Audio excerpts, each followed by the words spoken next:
On the afternoon of the 18th of June, 2002, 19-year-old Allie Kemp walked through the gate at the local pool where she worked in Leawood, Kansas, and headed towards a deck chair. Allie had on a pair of shorts and a t-shirt, and she had a backpack slung over her shoulder. She also had a huge smile on her face because her boyfriend, Phil House, was sitting in the chair that she was approaching. Phil stood up. Allie threw her arms around his neck, and they kissed. Normally, they wouldn't do this at the place where they both worked, but it was a gray, cloudy day and nobody was swimming, and there were no other employees on site. Allie had only been back home in the wealthy Kansas City suburb where she grew up for a few weeks after finishing her freshman year at Kansas State University, and almost as soon as her summer break had started, she reconnected with her high school boyfriend, Phil. They had actually mutually agreed to break up before they went off to different colleges, but now that they were back together, Allie felt like no time had passed at all. And it was nice that they even had the same summer job as pool attendants, so they got to see each other at work sometimes. Allie asked if anybody had come to the small neighborhood pool that day, and Phil told her it had been empty except for the landscaping crew, and he thought maybe the pool maintenance worker was coming by later. Phil grabbed his bag and told Allie he would pick her up that night for their dinner date they had planned. Then they kissed again, and Phil walked out to the parking lot. After Phil was gone, Allie tossed her backpack on the ground and sat down in the deck chair. She stared out across the empty pool and saw the landscaping crew trimming some trees on the other side of a low fence. They looked her way and smiled. Allie smiled back, but she kind of shrunk down in her chair at the same time. Being alone at the pool near a group of men she didn't know made her feel sort of uncomfortable. But the landscaping crew quickly seemed to forget about her and get back to their work, and Allie sort of forgot about them.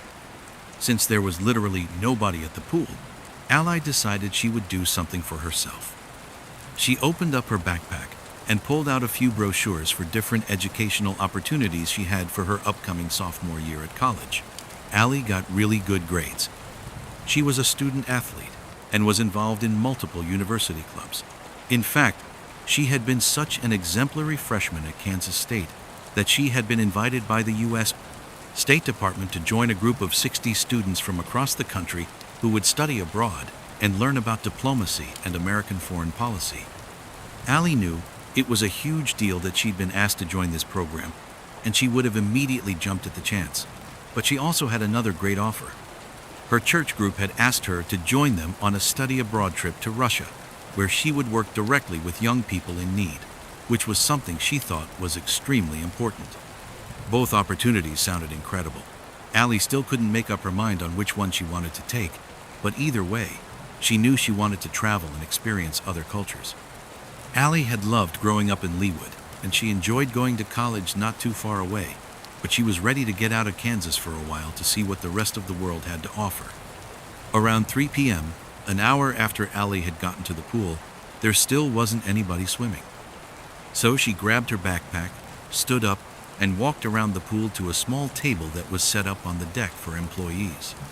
Once she was there, she pulled out her phone and called her boyfriend Phil, but he didn't answer. So she left a message and said she was looking forward to their date that night. Allie checked the time on her phone and sighed. Her younger brother, who also worked at this pool as an attendant, had told her he would come by a bit earlier to take over so she could go home and get ready for her date. But that was still almost 2 hours away. She grabbed a book out of her backpack and started to read, but she didn't feel right doing that on the job. So she decided to do a little work to pass the time. Allie got up, leaving her stuff on the table, and headed to the pump room, which housed pumps, filters, and other equipment to keep the pool clean. She was just about to start organizing the supply shelves when she heard a voice out by the pool. She thought maybe somebody had finally come to swim. Allie called to the person and said she'd be out in just a second. About 2 hours later, at 5 p.m., Allie's younger brother opened the gate to the pool, expecting to see his sister, but the pool was completely empty. He called out for Allie, but she didn't respond. He walked to the restrooms, knocked on the doors, and called for her again, but there still wasn't any reply. This was really weird. His big sister would never just duck out of her shift early. He waited for a little while, thinking maybe Allie had just run across the street for some food or something. But when another several minutes passed and Allie still didn't show up, he started to feel a bit worried. Allie's brother grabbed his phone and called his sister, but Allie didn't answer, and so he dialed another number, his father's number. And when his dad heard what was going on, he said he'd be right over. At 5:25 p.m., Allie's dad, Roger Kemp, arrived at the pool. He met Allie's brother just inside the gate, and he told his son to stay right there. Roger shouted for Allie over and over as he searched the area surrounding the pool, but Allie never called back. And when Roger saw Allie's phone, backpack, and book on the deck table, he was at a complete loss. It seemed like his daughter had just disappeared. He looked around for a little while longer, and as he did, he noticed the open door that led to the pump room. Roger walked through the door into that room, and right away he saw there were pool supplies scattered everywhere, like they had fallen off the metal shelves they were kept on. And he saw a large blue tarp laying on the floor. And when Roger leaned down and lifted up the tarp to see what was underneath, his entire world shattered. His daughter, Allie, lay face down on the ground. Her t-shirt was tightly wrapped around her throat, and she was naked from the waist down. Her hands and arms were scratched and bloody. Her face looked badly bruised and beaten, and her hair was matted with so much blood it stuck to the sides of her face. Roger grabbed his daughter and held her in his arms and told her to please stay with him. That evening, Sergeant Scott Hansen and Detective Joe Langinger of the Leawood Police Department arrived at the neighborhood pool. They were still in shock from the call they'd gotten earlier from dispatch. A young woman had been brutally attacked at this pool, and she had been rushed to the hospital but pronounced dead soon after. Violent crime in Leawood was rare, but a murder like this was just completely foreign to them. Hansen and Langinger walked through the gate, and they quickly met a couple of uniformed police officers who led them around the pool to the crime scene. The door to the pump room was still open, and before they even walked in, the detectives saw pool supplies scattered everywhere and a pool of blood on the floor near a blue tarp. The detectives put on their gloves and stepped into the room. Both men were known to be extremely calm and methodical, almost clinical, when they conducted an investigation. But imagining what Allie must have gone through in this room made it impossible for them to hide their anger. They were part of this community, and they couldn't believe that something this horrific had happened to a young woman from their town. After the detectives had looked around the pump room for a few minutes on their own, several members of the county forensics team arrived and quickly began pulling blood samples from the floor. But as the group started investigating the pool supplies on the floor, one of the forensics officers told everyone to stop moving. He pointed to a small white object on the ground, and he didn't want anyone to accidentally step on it or kick it. As the forensics officer inched across the ground towards this object, Langinger and Hansen asked him what was it. The forensics officer stared at it for a second, and then said it was a small cap to a bottle, and specifically, it had a brownish-red stain on it. The other officers continued to scan the floor. Partially hidden amongst a bunch of pool supplies, one of them found a small tube of antibiotic ointment, and it had the same kind of stain on it as the cap. The forensics officers put the cap and the bottle side by side, and it was clear they went together. But both objects looked out of place among the other pool supplies on the floor. However, Detective Langinger noticed an open first aid kit on a shelf, and he thought it might have come from there. But regardless, all the investigators felt sure that the brownish-red stains on the cap and on the tube were blood. So one of the forensics officers bagged the tube and the cap as evidence.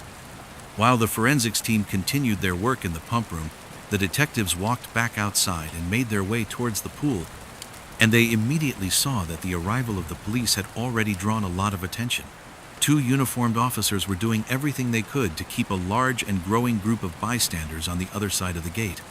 The detectives headed over to the crowd, and with the help of the uniformed officer, they took down names and statements from everyone who was there, who claimed to have been near the pool that day. One person in this group was the man who actually managed the pool, and he gave the detectives the names of employees and others who occasionally worked on site. Members of that landscaping crew were also in the group, and a couple of them said that the only strange thing they had noticed that afternoon was that somebody had been laying on their car horn in the parking lot, just honking over and over again. Also, One of the landscapers added that Ally did not appear to be the first pool employee to arrive that day. Before her, a young man had been there, and when he and Ally saw each other, they had kissed like they were girlfriend and boyfriend. Later that evening, Detectives Langanger and Hansen sat together in a cramped interview room in the police station. They had met with Ally's father, Roger, and also the rest of her immediate family, and after seeing how absolutely devastated they were firsthand, it had really motivated both detectives to do everything they could to solve this case quickly and bring some peace back to this family. A little while later, the door to the interview room opened, and an officer led in Ally's boyfriend, Phil, who politely introduced himself to the detectives and then took a seat across from them. As the victim's boyfriend, Phil basically automatically had become the first suspect on the detectives' list, and the nature of this crime made it seem even more likely that an intimate partner could have committed it. The attacker had clearly been enraged, and there was potential sexual assault. But only minutes into their interview, and Phil had given the detectives his alibi. He had a job at another pool in the community, and he had gone there right after leaving the pool where he worked with Ally. The detectives reached out to his employer at the other pool, and they confirmed that Phil had arrived on time for a shift and had not left early or anything like that.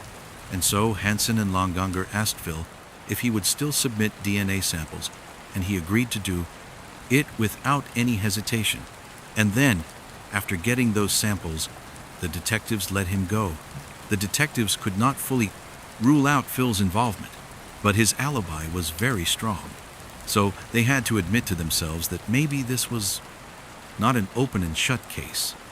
Not long after the meeting with Phil, a young woman came into the police station requesting to speak to whoever was in charge of Ally's case. Hanser and Langanger met this young woman, and she told them she was one of Ali's closest friends, and she had been at the pool that day, and she was sure she had seen Ali's killer. The detectives quickly led Ali's friend to an office and sat down with her, and Hansen said he was surprised to hear that she was at the pool, because everyone they'd spoken to so far had said nobody had been swimming that day. Ali's friend said she had not gone swimming either. She said she had pulled into the parking lot of the pool and begun honking her horn over and over again. She told them she was just doing it as a dumb joke, trying to annoy Ally while she worked alone at the pool. But after honking, she never saw Ally. Instead, she said she saw this guy walking out from somewhere on the far side of the pool. She thought it was Ali's boss, so she stopped honking the horn because she didn't want to get Ally in trouble. But this guy ended up walking to the parking lot and just driving off in an old pickup truck. Detectives Hansen and Langanger couldn't believe this. Was there actually a chance this young woman just happened to be at the pool, playing a joke on Ally at the exact time of the murder, and that she had also seen Ali's killer up close? It seemed too good to be true. Hansen asked her if she knew who the man was, but she said she didn't. However, she said the guy had kind of creeped her out because before he got into his pickup and drove off, he had looked right at her with a strange look on his face and smiled at her. As midnight approached on the 18th of June, 2002, about 6 hours after Ali's body had been discovered, her dad Roger walked into the University of Kansas City Medical Center and approached the morgue. He knew this was where his daughter's body had been taken for an autopsy. The next day, Roger found an employee and told her he'd be staying there that night. The employee was confused and said they weren't really set up for visitors. Roger said he understood, but he couldn't bear the idea that his daughter was all alone. The employee nodded and said he could stay if he wanted to. Roger thanked her, took a seat on a bench, and began his overnight vigil. In the days following the murder, detectives Hansen and Langanger learned from the autopsy report that while Ally did have bruises that seemed to indicate an attempted sexual assault, no sexual assault had actually taken place. They also learned that she had put up a major fight, and so the medical examiner and the forensics team hoped they would find samples of the killer's DNA under her fingernails. And so, while Hansen and Langanger waited for these test results, They met with Ali's friends and family to try to get a clearer picture of her life, and they quickly realized Ali was not a young woman who lived dangerously at all. Ali was a standout student. She did volunteer work. She had a job at school and also over the summer. And she didn't seem to do drugs or drink alcohol. For the most part, her close friends and her boyfriend Phil led similar lives. So the detectives did not think Ali was mixed up in anything or with anyone that would have made her a target for a violent crime. And when they got the result of Phil's DNA test, there was no match to the crime scene. In fact, none of the DNA samples collected so far matched anyone in the FBI's national database.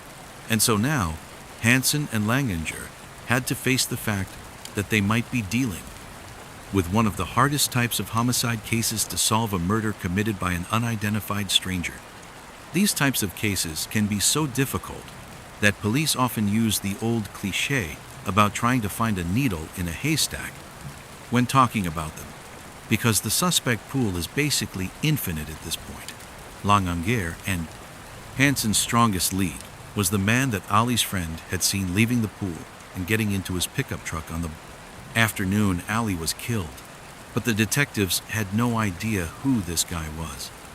So they had Ali's friend sit down with a police sketch artist to describe the man as best as she could, and the police started distributing copies of the artist's drawing all over town. At first, this seemed like the right strategy to tackle a possible murder by a stranger, because people started contacting the Leawood Police Department with tips almost right away. But this quickly proved to be overwhelming, because the man in the drawing kind of looked like a lot of people. He was white, in his late 20s or early 30s, a little overweight, and starting to lose his hair. And so, detectives Hansen and Langinger soon found themselves fielding calls from all over the county.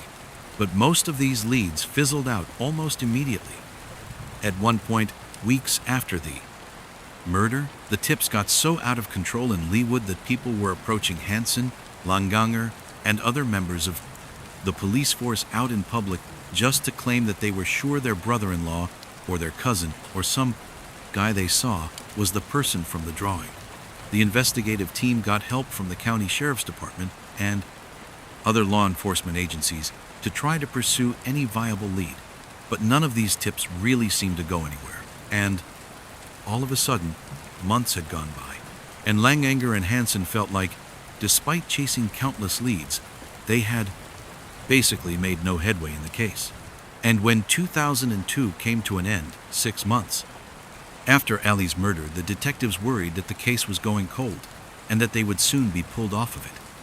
On a morning in early February of 2003, so 8 months after Ali's murder, detectives Langinger and Hansen were working together in Hansen's office when they got a message that Roger Kemp, Ali's father, was there to see them.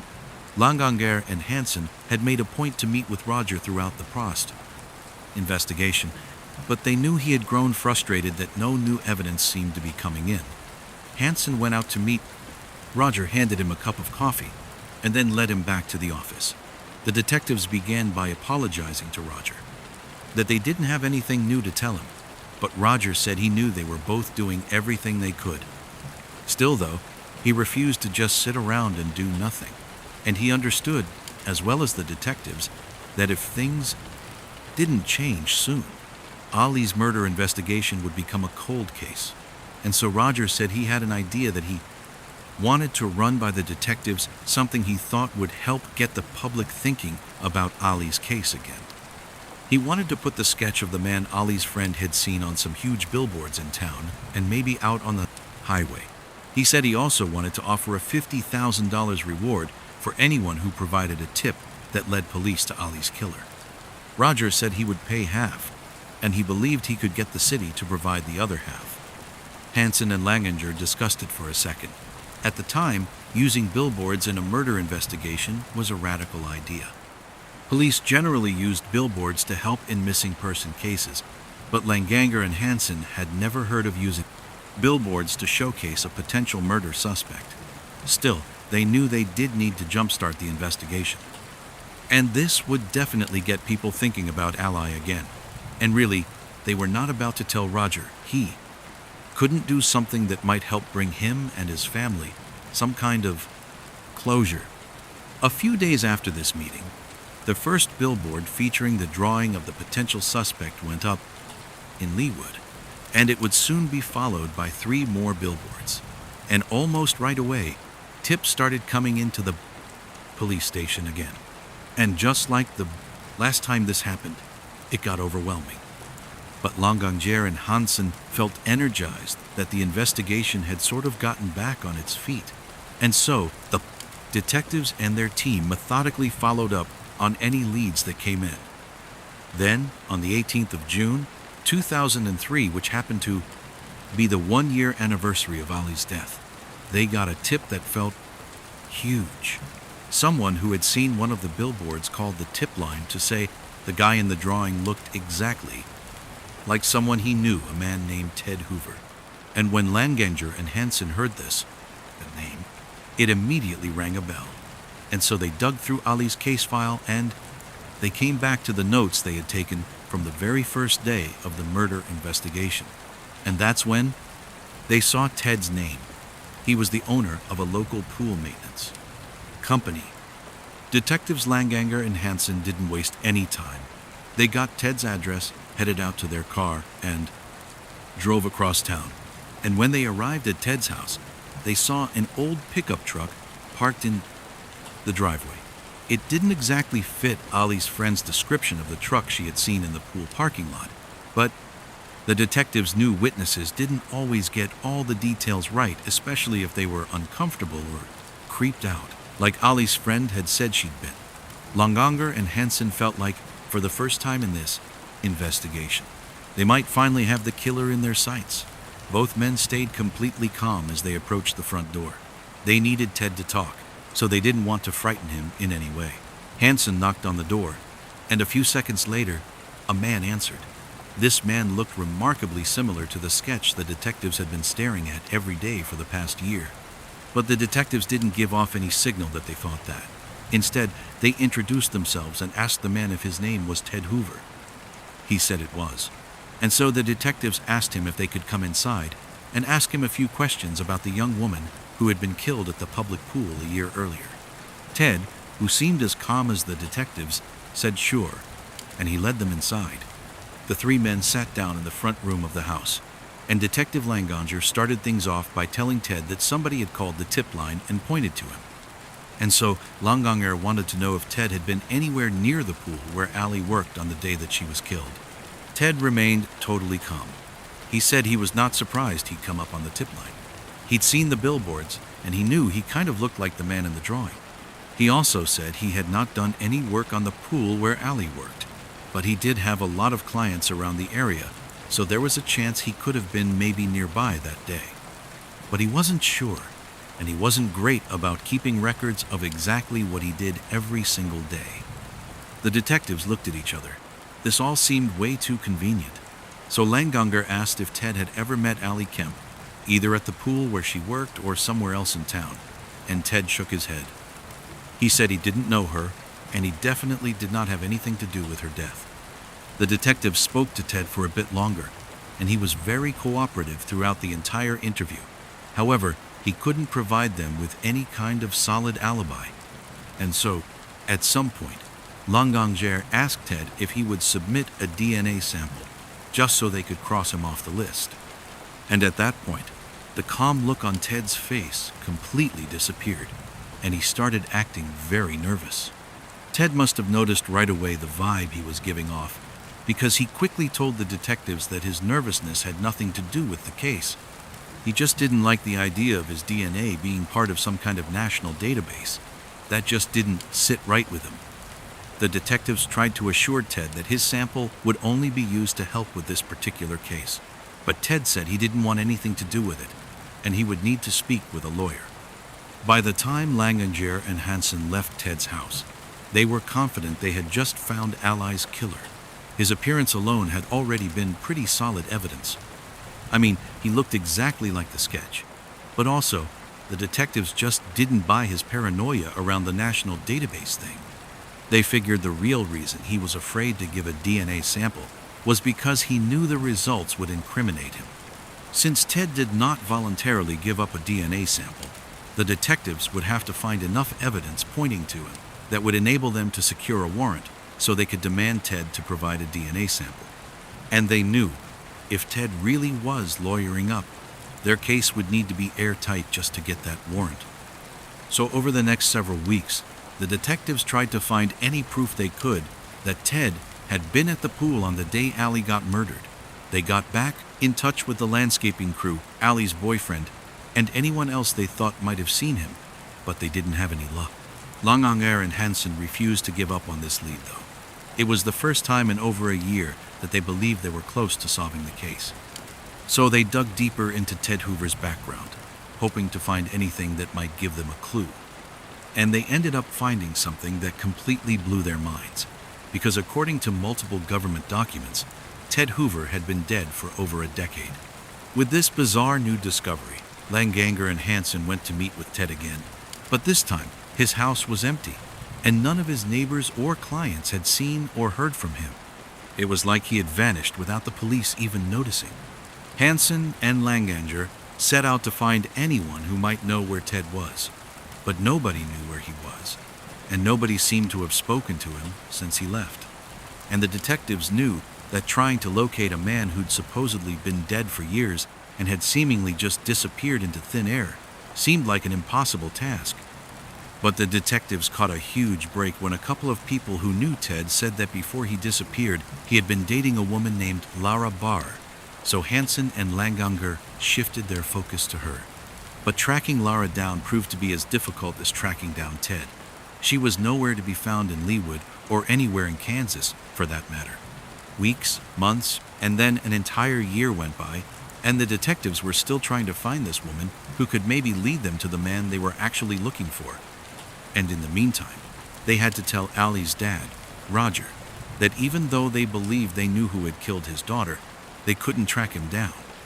Finally, in the fall of 2004, which was almost 2.5 years after Allie's murder, Detective Langanger got a hit on Lara Barr.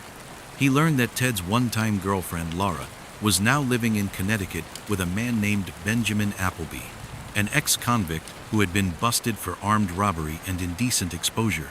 And when the detectives began digging into Benjamin Appleby's background, as just part of their general investigation into Lara Barr, they realized Benjamin Appleby had a clear connection to Leawood, Kansas, and to Allie's murder case.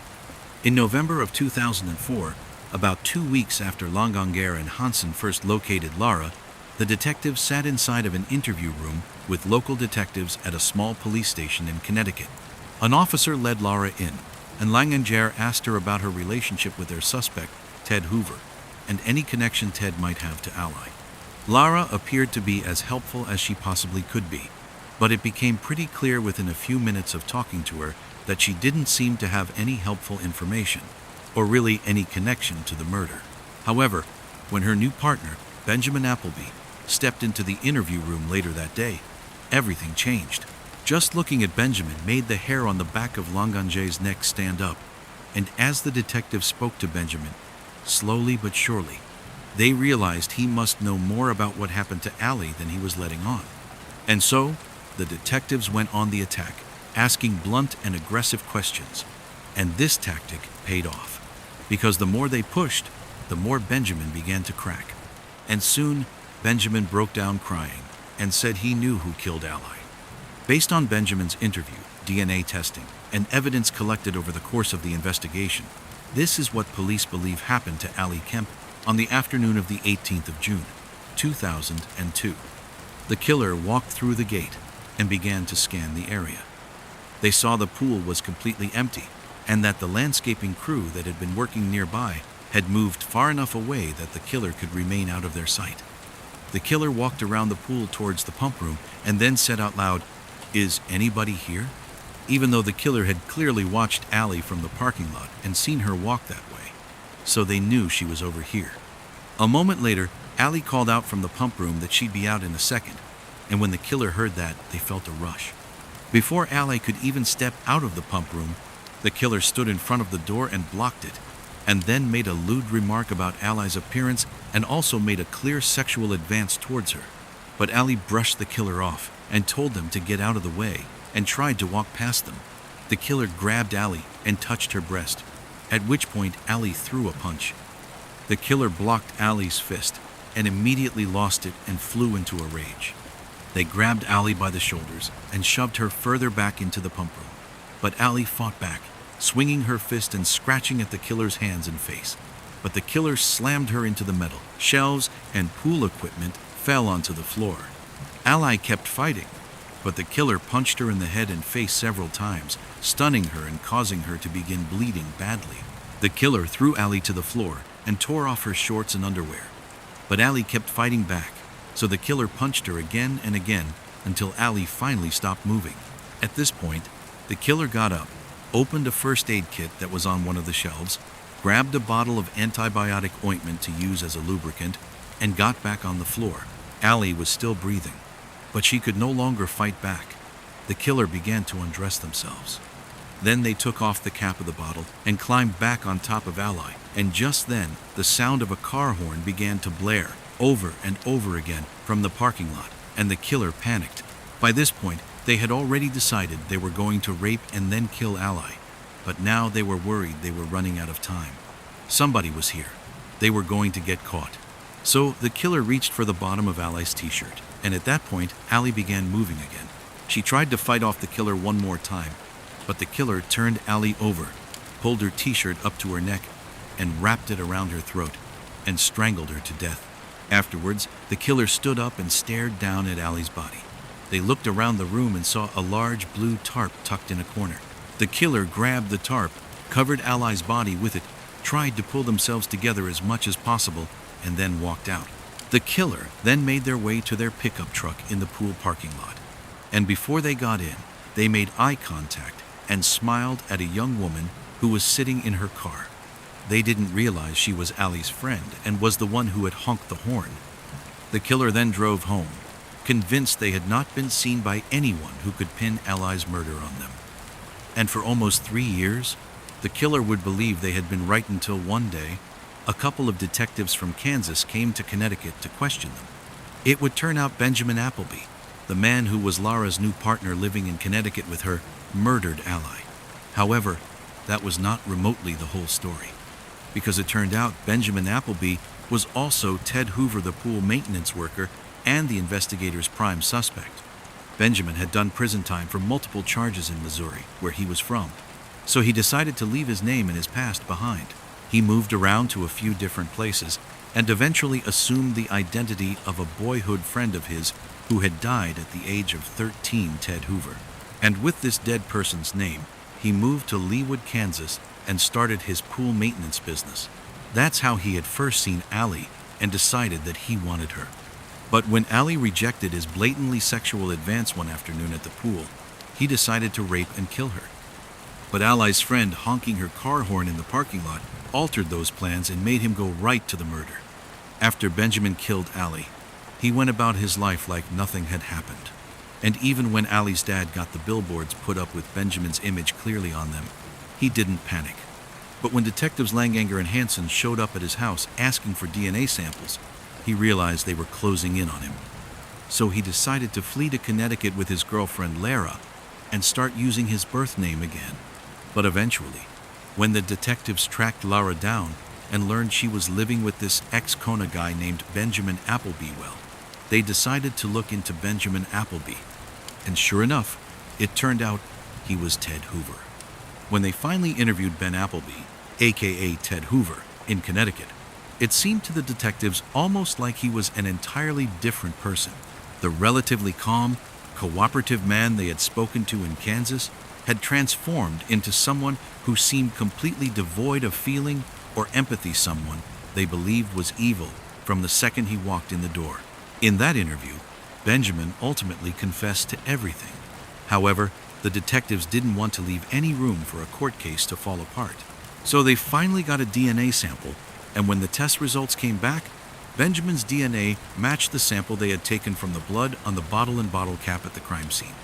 Benjamin Appleby, aka Ted Hoover, was sentenced to life in prison with a chance for parole in 50 years. Roger Kemp's idea for running billboards with a potential murderer sketch on them was a first-of-its-kind strategy in law enforcement.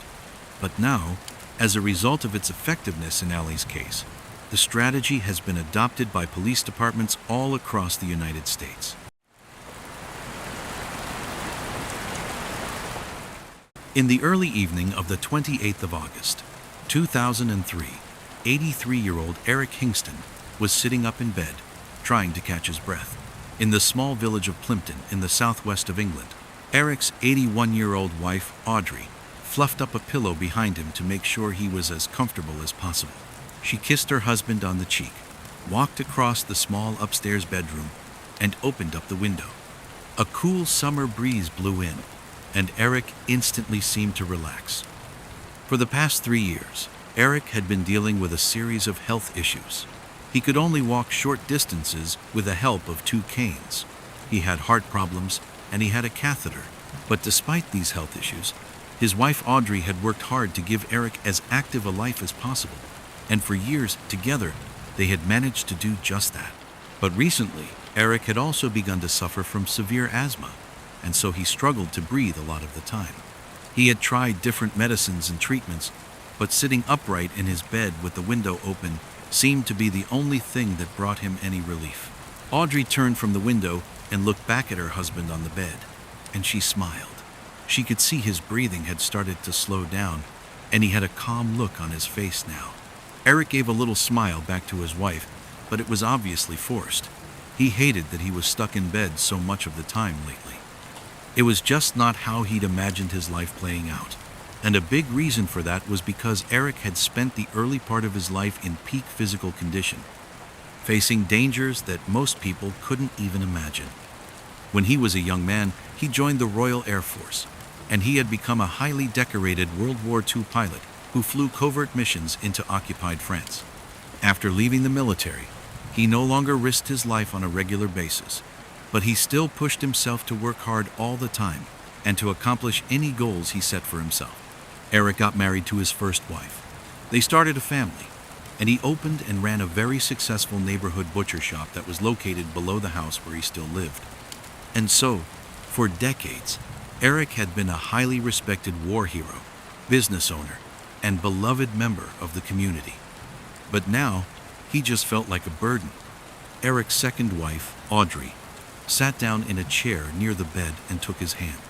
The two of them had gotten married later in life, when they were in their 60s, after both of their first spouses had passed away. Audrey knew Eric hated the situation he was in now, but she reminded him that they had shared almost 20 wonderful years together, and she wouldn't trade that for anything. Audrey asked Eric if he needed any more help, but he just said he wanted to know how the butcher shop was doing. Audrey shook her head and sighed. One of Eric's sons now ran the family business, and he ran it well, but Eric just could never quite let the shop go. Audrey told him she was sure everything was just fine, but she told him she would head down to look into the shop just to check in on things. And so, she patted Eric's hand, stood up, walked out of the bedroom and down a flight of old wooden stairs, and stepped outside of the house. The street where Audrey and Eric lived, in the suburban village of Plimpton, had barely changed in decades. The butcher shop was connected to the house, but it had its own entrance. And right next door was a popular old neighborhood pub. Stone houses lined the little neighborhood, and Audrey could see the spires of St. Mary's Church, which dated back to the 1300s, rising up in the distance. Audrey walked just a few feet to the entrance of the butcher shop. A bell rang above the door as she stepped inside, and right away she saw Eric's son, James, standing behind the counter and slicing into a piece of meat for a customer. James waved at Audrey, and she walked over, and the two spoke for a few minutes. Eric's children and Audrey's own children had been adults when the couple first got together, so Audrey hadn't played any part in raising Eric's kids. But she'd always gotten along well with all of them, and she was thankful that James had dedicated himself to keeping the family shop up and running. A few more customers walked in, and so Audrey said she didn't want to get in the way of business. So she said goodbye to James and walked back outside. She smiled at a pair of young men who were heading into the pub next door, and she could see the street starting to come to life as people got off from work and headed out for the evening. Audrey took a breath.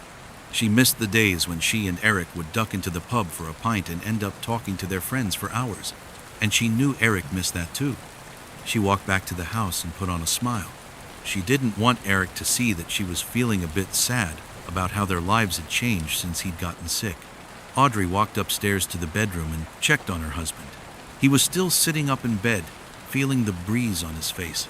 He told her he felt like his breathing was much better, but he was feeling a bit tired, so he might just go to sleep.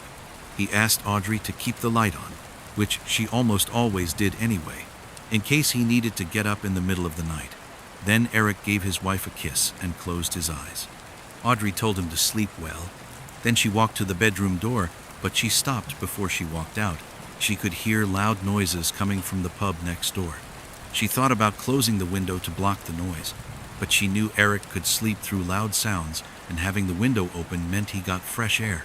So she left the window open, glanced back at her husband one more time, who was already falling asleep, and then she walked out of the room. At 3:45 a.m. on the following day, the 29th of August, so several hours after Eric had gone to sleep, Audrey was back in his bedroom. But this time, she just stood there in the doorway, trembling. She looked at the open window and then down at the floor, and she felt confused and scared. She slowly walked across the room, picked up the phone on the bedside table, and took a deep breath. With her hands shaking, she dialed 929-9, the emergency number in the United Kingdom. Minutes after Audrey's call, police and paramedics sped down the small village street towards Audrey and Eric's house, their sirens waking up people all around the quiet neighborhood. Detective Inspector Tony Carney of the Devon and Cornwall Police parked on the street and followed several paramedics to Audrey and Eric's front door. Carney knocked on the door, and within seconds, Audrey answered. The sight of the small, frail-looking older woman in her bathrobe hit Carney hard. She looked terrified, and when Carney introduced himself to her, he could tell she was confused and struggling to put words together. Carney made sure the paramedics could get inside the house and head upstairs to the bedroom, but Carney stayed at the door with Audrey. Carney's first thought was that this poor woman should not be here while the police searched her house.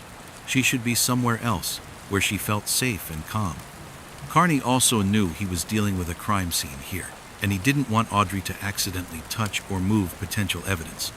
So he asked her if there were any family members she might be able to stay with while the police were inside of her home. Audrey looked up at him and slowly nodded. She said her son was a retired police inspector, and he lived not too far away. Carney signaled for another officer to come to the door, and he arranged for him to drive Audrey to her son's house. Once Carney felt sure that Audrey would be looked after, he put on his gloves, stepped inside the home, and walked upstairs to the bedroom.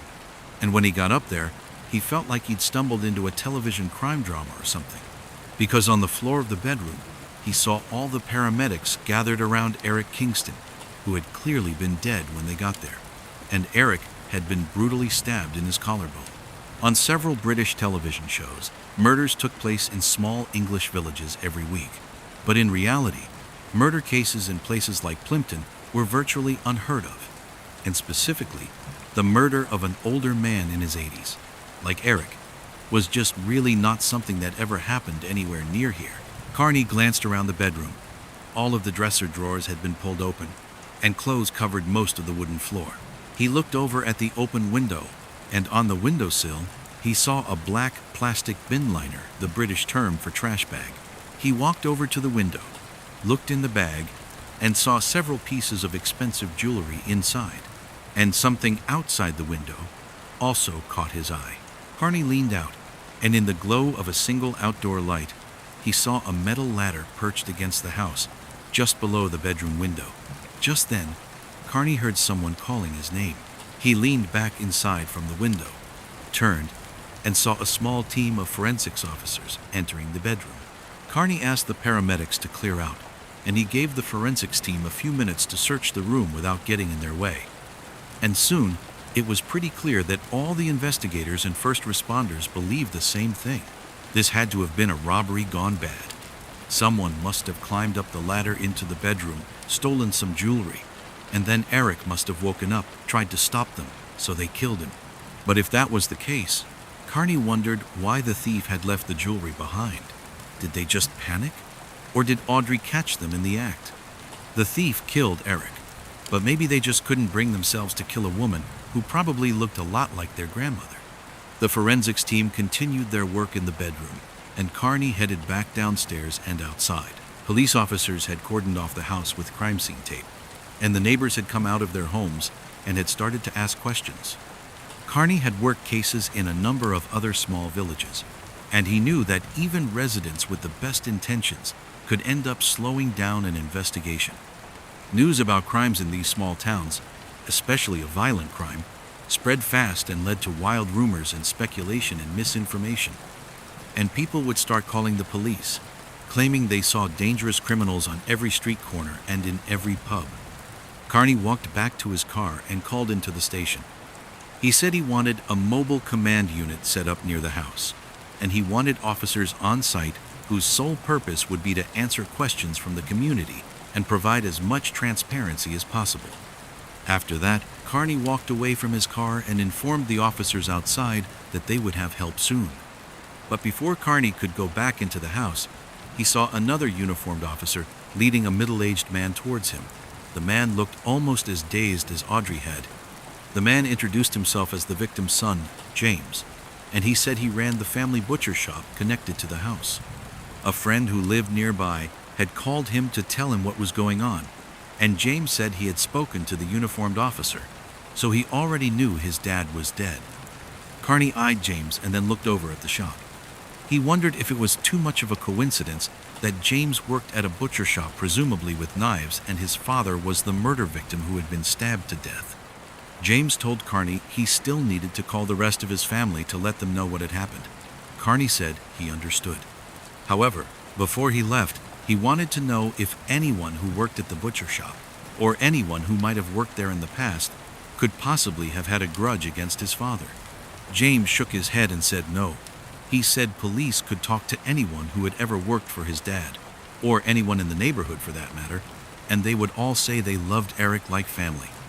Carney said how sorry he was again, and then told James he would follow up when he needed to, and then Carney walked back inside the house.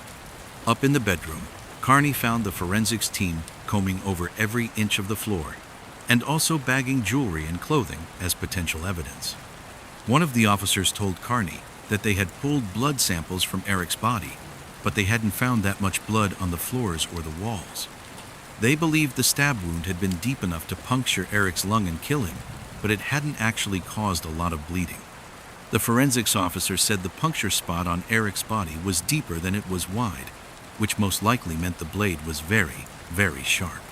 The officer also said that they still had not found the murder weapon or any usable fingerprints in the room or outside of the window, but they would keep on looking. Carney hoped the team would eventually find usable prints, but he thought he might not even need them, because he believed there was a good chance Audrey had interrupted the robbery and gotten a good look at her husband's killer. On the 30th of August, so a day after the discovery of Eric's body, Carney and his partner, Neil Tryby, knocked on the front door of a small house in a town not far from Plimpton. A man in his mid-50s answered. He told the investigators that he was Audrey's son, and that yes, he was a retired police detective sergeant. Carney and Tryby felt lucky. Their potential main witness's son was a former cop. He could help them explain what was happening in the investigation to his mother, and also maybe make her feel safer and more comfortable when she was speaking to them. Audrey's son led them into the front room of the house, where Audrey was sitting on the couch. Somehow, she looked even smaller and more frail than the day before, when Carney had met her. But Audrey smiled and politely asked if the officers wanted a cup of tea or coffee. They thanked her, but they said they were fine for now. And then Audrey's son sat down next to his mother, and the investigators sat in chairs across from them. Carney said how sorry he was for her loss. He knew this must all be frightening and confusing. Audrey nodded, but she said she would not let fear or confusion get in the way of helping the police. And then, without any prompting, she said she had seen the men who killed her husband in the bedroom. Carney leaned in and asked if he'd heard her right. There was more than one killer? Audrey nodded and said there were 2 young men. Tryby quickly asked if she knew these men, or if she could at least give a clear description of them. Audrey turned and looked at her son, and he told her she should tell them everything she knew. Audrey returned back to the investigators. She told them she had been sleeping in the guest bedroom, and she said she usually did that because Eric liked to keep the window open and the light on at night, which made it difficult for her to fall asleep. And so the other night, or early in the morning, she had woken up when she heard noise coming from the main bedroom, where Eric was sleeping. It sounded like someone was groaning and something banging against the wall. Audrey said she figured it was just Eric trying to fumble for his canes to try to stand up and get out of bed. And so she got up and walked down the hall. At this point, Audrey sort of trailed off. She seemed like she couldn't go on with her story. The investigators didn't want to push her, but her son gently encouraged her to keep going. And at some point, Audrey did begin talking again. She said when she got to the bedroom, her husband was lying on the floor bleeding, and there were these two young men standing over him. One was holding a knife, and the other was holding a plastic bag. She screamed, and when she did, they ran for the window, climbed out, and disappeared. However, the one that had been holding the bag dropped the bag on the way out, but Audrey said before they escaped, she did get a good look at them. She said she didn't know their names, but she definitely recognized them from the village, and they were really distinct looking. She said one was kind of short, maybe 5'8", and the other was at least 6'1", and he wore bright white pants and a deerstalker hat, just like the one Sherlock Holmes wore. Carney glanced over at his partner. He didn't say anything, but a killer wearing bright pants and also wearing a Sherlock Holmes-style hat seemed really bizarre, sort of like he was on some fictional television crime drama. Carney asked Audrey if she wouldn't mind giving a detailed description of these two men to a police sketch artist. He also said that he didn't want to pressure her, but if she was willing to go on television and speak directly to the public about what these men looked like, it could be helpful. Audrey turned and spoke to her son for a few moments, and then, after that, she turned back to the investigators and nodded her head. She agreed to do anything that would help get her justice for her husband and bring some closure for his kids. On the 4th of September, so 5 days after Eric's murder, Inspectors Carney and Tryby stood next to Audrey in a large conference room filled with newspaper and television reporters. Police had already started to circulate the drawings of the suspects around town, but Plimpton was just one of several small villages that surrounded the much larger city of Plymouth. So the investigators believed getting the description out on television was key to reaching more people across the entire area. The investigators also believed if people just saw Audrey telling her tragic story, they might be more willing to help. Carney conveyed the basics of the case to the press, and then he introduced Audrey.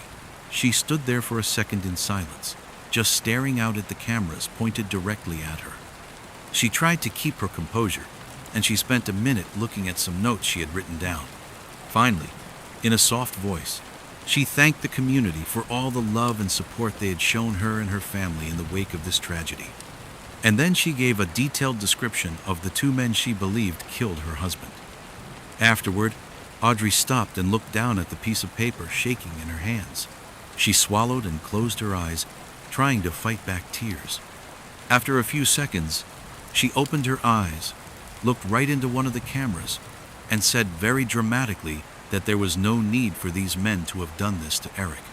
Even if he had tried to fight them off, he was no threat to these two young men. They could have just pushed him aside and left with whatever they wanted. They didn't have to kill him. This press conference sparked an even bigger outpouring of sympathy for Audrey and the family, but it also led to a level of tension and fear that was totally foreign inside of Plimpton. People were now too scared to go out at night, and shopkeepers considered closing their doors early just in case these two murderous young men were out stalking their next victim. However, within just a few days, Audrey's press conference would prove to have been the right decision. On an afternoon in early September, Carney and Tryby were working together in Carney's office when a uniformed police officer opened the door. He told them that two men had come to the station, saying they needed to speak to the investigators who were handling the Eric Hangston murder case, because they said they were the men that Audrey had identified as being the killers. Inspectors Carney and Tryby rushed through the station, and they found these two young men standing with several officers. and they did look exactly like the two young men Audrey had described. The inspectors felt a huge rush because it was like the solution to their case had just fallen right into their laps. Carney and Tryby brought the two young men into an interview room, and Carney asked them flat out if they had come to turn themselves in for Eric's murder. But both young men immediately just shook their heads and said no. The taller of the two men said they'd seen Audrey's press conference, and they immediately knew she was describing them, but they had nothing to do with her husband's murder. Tryby said if they knew immediately that they were the men Audrey was talking about, why had they waited several days to come in? The young men looked at each other for a second, and then the tall one kept talking for both of them. He said they were scared. Not only did they match Audrey's description, but they also thought people in the village would decide they were guilty right away no matter what they said, because they happened to live in a bail hostel in town. A bail hostel was a place where people who had been charged for crimes, but had been released on bail, could live if they didn't have a permanent residence of their own. Essentially, a bail hostel allowed law enforcement to know where they could find these people if they needed to, until their case went to trial. Carney and Tryby exchanged a look. They knew these young men were right. A lot of people in the village would assume they were dangerous criminals and decide they were guilty of murder regardless of the truth. But this didn't change the fact that Audrey had clearly described both of them. So Carney wanted to know how they could explain that if they were not the men Audrey had seen in Eric's room. The shorter of the two men finally spoke up. He said he didn't mean any disrespect, but the old woman might just be confused. They had seen her that day, but not in her house. Instead, they had seen her when they were walking into a nearby pub. The taller man then quickly joined in and said after going to that pub, they went back to the bail hostel and stayed in all night. And they said the inspectors could speak to the people in charge of the hostel, because the hostel had strict curfews and kept track of when people left and came back.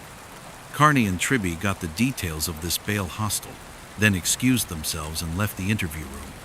And immediately, Carney called the hostel, and the person who answered was able to confirm that both of those men were at the hostel at the time of Eric's murder. And so any rush of adrenaline the inspectors had felt when these two men came to the station had now quickly disappeared. Now, there was a chance that these young men could have snuck out of the hostel and made their way to Eric and Audrey's without anybody noticing.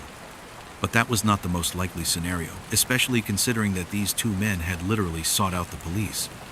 And if Audrey really had seen them at the pub that day, there was a chance that, in her shock and confusion, she had just remembered these two guys when she was trying to picture the men who were inside of her house. Carney and Tryby returned to the interview room. They let the two young men go, but made it clear they would follow up with the bail hostel, so the men should make sure not to leave the village anytime soon. But once the young men were gone, Carney and Tryby admitted that if Audrey had confused these two guys with the actual killers, the investigation basically had nothing to go on.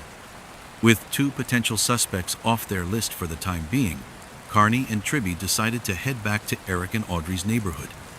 At the mobile command center the police had set up near the house, the inspectors spoke with shop owners, old family friends, and delivery drivers and paperboys who might have seen something while they were on their routes early in the morning when Eric was killed. But nobody seemed to have seen or heard anything unusual. And so, with very little to go on, Carney and Tryby couldn't help but keep coming back to the idea that their victim ran a butcher shop, and he had been stabbed with what forensics officers believed was a very sharp blade, something that would be in a butcher shop.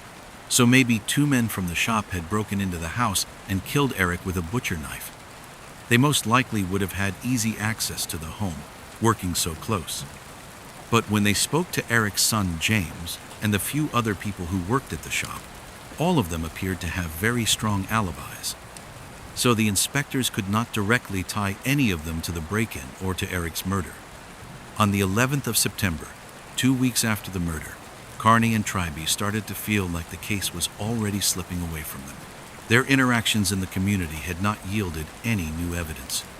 Forensics officers had returned to the house but still had not found any usable prints, and test results from the blood samples taken from Eric's body and the bedroom floor only matched Eric.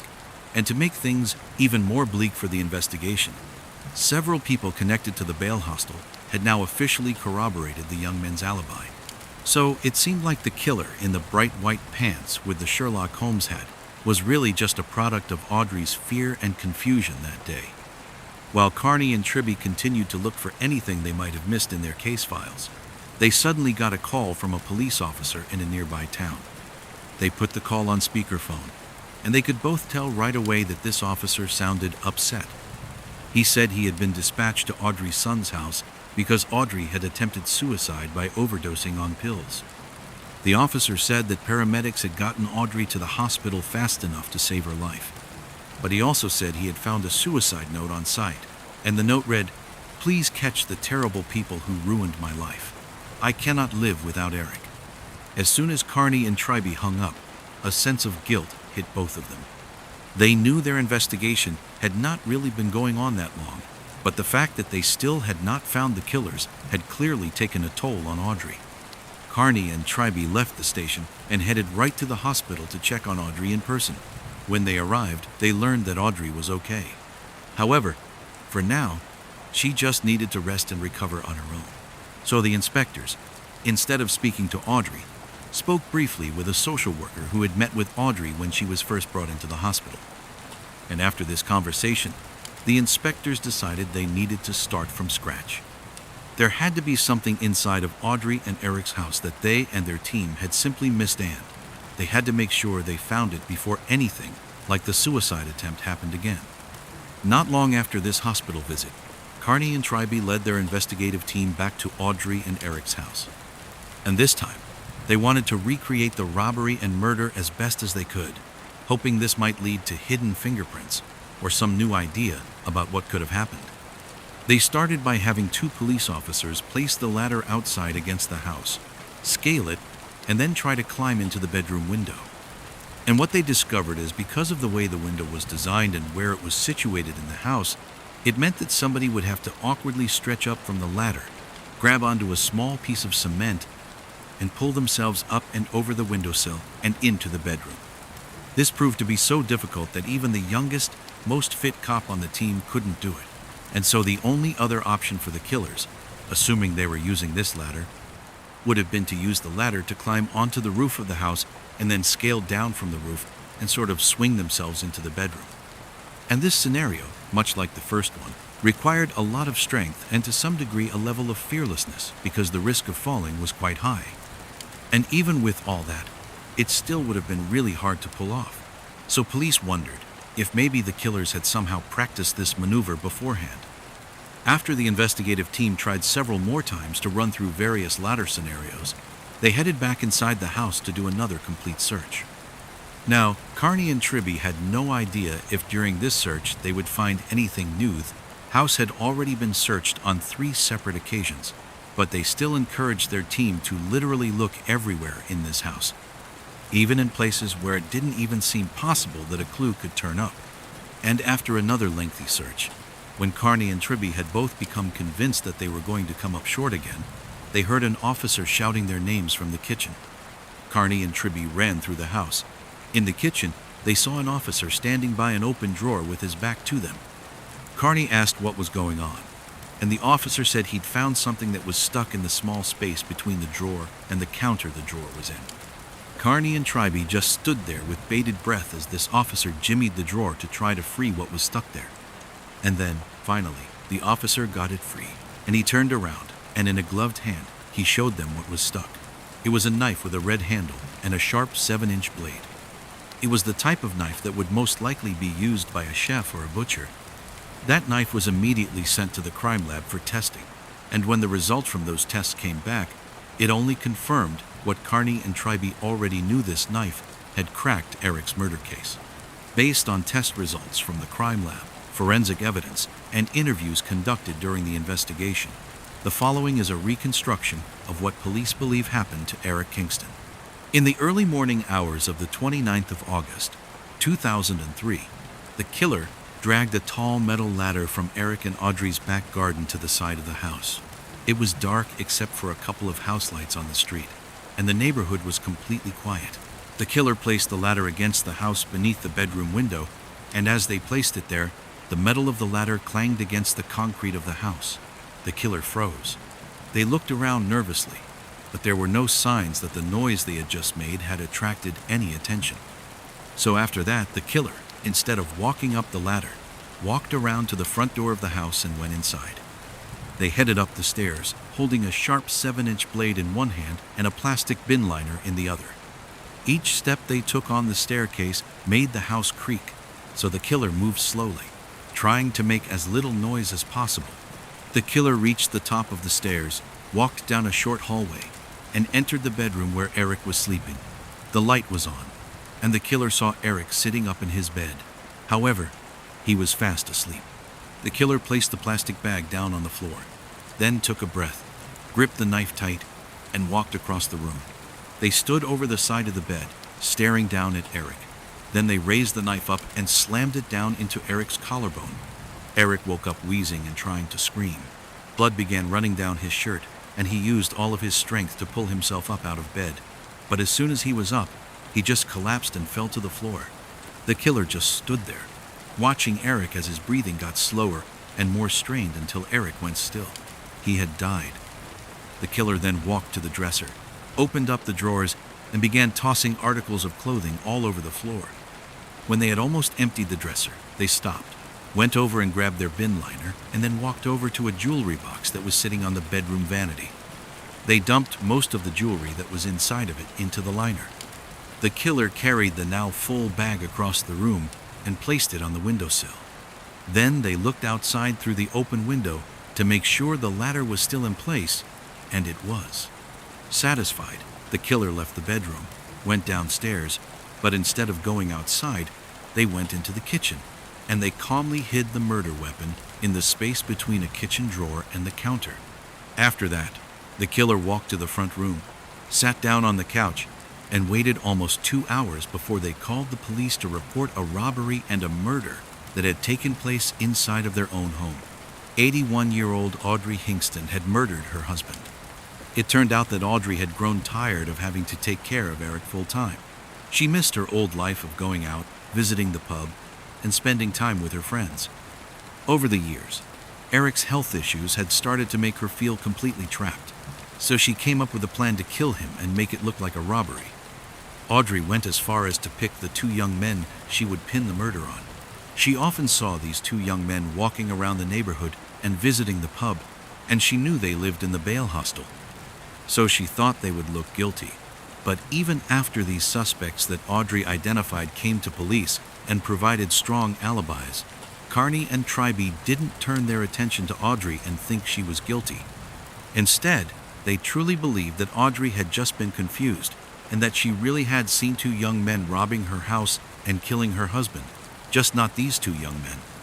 However, following Audrey's suicide attempt, the inspectors met with a social worker who'd been speaking to Audrey.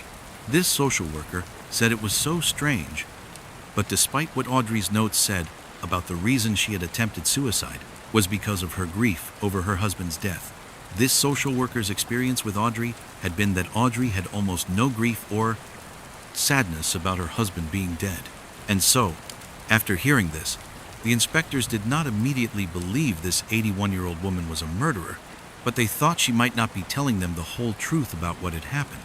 And so it was at that point that they tried to recreate the break-in using the ladder outside to get a better idea of what Audrey might have witnessed. But the inspectors quickly discovered that it would have been incredibly difficult, if not downright impossible, to pull off the break-in using the ladder. So when police found the knife hidden in the kitchen, they felt confident that there had not even been a robbery at all, that nobody had used the ladder to break in, and that instead, very likely, someone close to Eric had simply entered his house through the front door and killed him.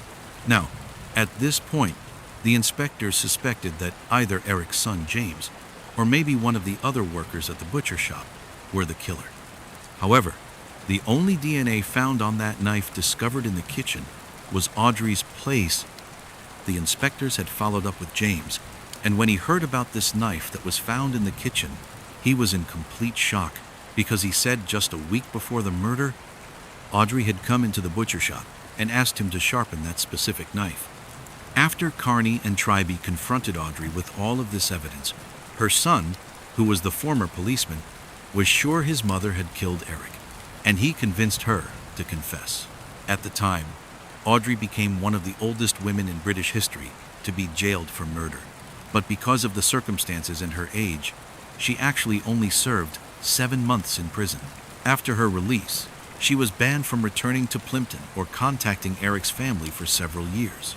Audrey died in 2016.